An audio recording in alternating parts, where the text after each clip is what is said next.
Seigneur Jésus. Regardez cette petite fille qui mène un combat très puissant avec ce riche féticheur. Regardez comment tout a commencé. Cette petite fille est derrière ce canapé, en train de voir tout ce qui se passe. Elle a vraiment peur de ce qu'elle voit, des esprits qui marchent dans le salon de la maison. Mais il y a 3 jeunes filles assises sur le canapé qui ne voient pas exactement ce que la petite fille voit. Parmi elles, 2 jeunes filles se parlent entre elles sont vraiment contentes. Mais soudain, la petite fille est surprise par un esprit qui s'approche d'elle. C'est à ce moment-là qu'elle commence à prier. Pendant qu'elle prie, un autre esprit très mystérieux apparaît dans le salon.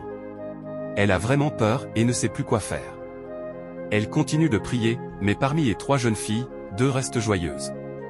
Subitement, les esprits disparaissent avec l'argent posé sur le guéridon et réapparaissent, une seconde fois, puis une 3e fois. La petite fille prie et dit, « Seigneur, venez à notre secours, que tous ces esprits soient détruits pour que leur plan ne se réalise pas. » Tout à coup, le riche féticheur entre dans le salon avec quelques liasses d'argent. Après que les esprits sont partis, le riche féticheur sort de sa chambre avec des liasses d'argent en main et les dépose sur le guéridon. Les 2 jeunes filles se lèvent de leur siège et se précipitent pour prendre l'argent. Subitement, elles se transforment en argent.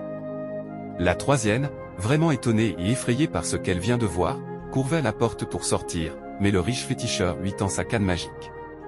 Cette dernière est attaquée par le sort, tombe par terre et se transforme en argent elle aussi. La petite fille, stupéfaite, observe la scène. Le riche féticheur éclate de rire, s'approche de l'argent laissé par les 2 jeunes filles et commence à le ramasser. Mais il ne sait pas qu'une petite fille a tout vu. Il se tourne vers la seule jeune fille transformée en argent et commence à la ramasser. C'est à ce moment-là que la petite fille, rassemblant son courage, sort de sa cachette et dit au riche féticheur, « Arrêtez, arrêtez. Que voulez-vous faire avec cet argent ?» Le riche féticheur lui répond, « Qui es-tu ? Et d'où viens-tu » La fille continue de discuter avec le riche féticheur. Elle lui dit de répondre à sa question.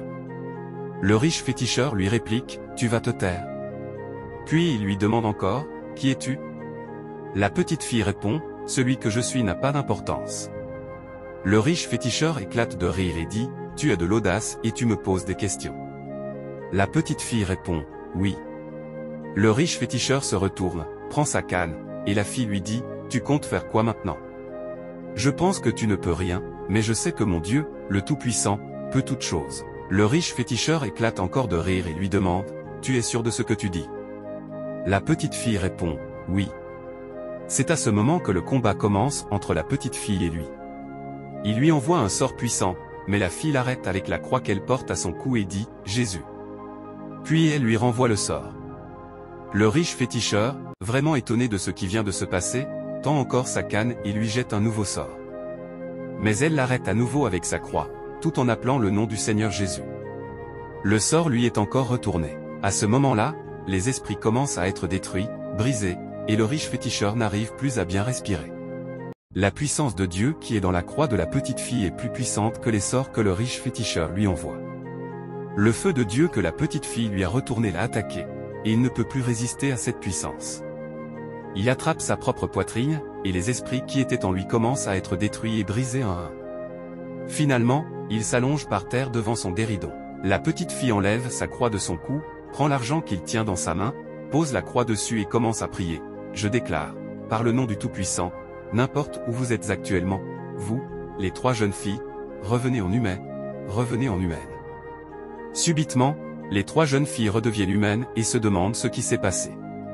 Elles regardent la petite fille et lui demandent, « Qui es-tu » Soudain, l'une des 3 filles se retourne, aperçoit le riche féticheur allongé par terre et s'exclame, « Jésus !» C'est à ce moment-là que la petite fille leur explique tout ce qui s'est passé. Les 2 jeunes filles, qui voulaient à tout prix l'argent du riche féticheur, se disent entre elles, « Mais je t'avais refusé. » Abonnez-vous, partagez et écrivez partie 5 en commentaire pour ne pas manquer la suite de la vidéo. La petite fille leur demande pourquoi elles sont dans la chambre du riche féticheur, et l'une des 3 jeunes filles lui répond que c'est à cause de son téléphone iPhone et de son argent. « Seigneur, où êtes-vous » Les jeunes filles d'aujourd'hui ne connaissent rien d'autre que les téléphones iPhone et l'argent. « Père, épargne-les. » La petite fille demande aux 3 jeunes filles, « C'est à cause de ça que vous êtes venus chez lui. Pourtant, vos parents vous ont dit d'aller étudier, et c'est l'argent et le téléphone qui vous préoccupent. Comment tout a commencé, les 3 jeunes filles marchaient sur la route en discutant entre elles. L'une d'elles, plutôt timide, leur donnait des leçons, mais les 2 autres s'en fichaient complètement. La petite fille, sortie de nulle part, les suivait à tout prix et reconnaissait bien l'endroit où elles allaient. Tout à coup, les 3 jeunes filles s'approchèrent du portail du riche féticheur et commencèrent à toquer. Ce dernier s'approcha, ouvrit le portail, les salua, et elles répondirent. Il leur dit ensuite de rentrer dans la maison. À ce moment-là, la petite fille cherchait un endroit par où entrer. Le riche féticheur conduisit les filles dans son salon, ferma la porte derrière elles et leur demanda de s'asseoir sur le canapé, tandis que lui-même prenait place. Après une discussion avec elle, il décida d'entrer dans sa chambre. Pendant ce temps, la petite fille avait trouvé un moyen d'entrer dans la maison. Elle commença par guetter les alentours pour ne pas être repérée, puis s'approcha discrètement de la porte et l'ouvrit doucement. À ce moment-là, les 3 jeunes filles parlaient entre elles. « Seigneur, épargnez-les, elles n'ont même pas pensé à leur propre vie. » Abonnez-vous et partagez pour ne pas manquer les prochaines vidéos.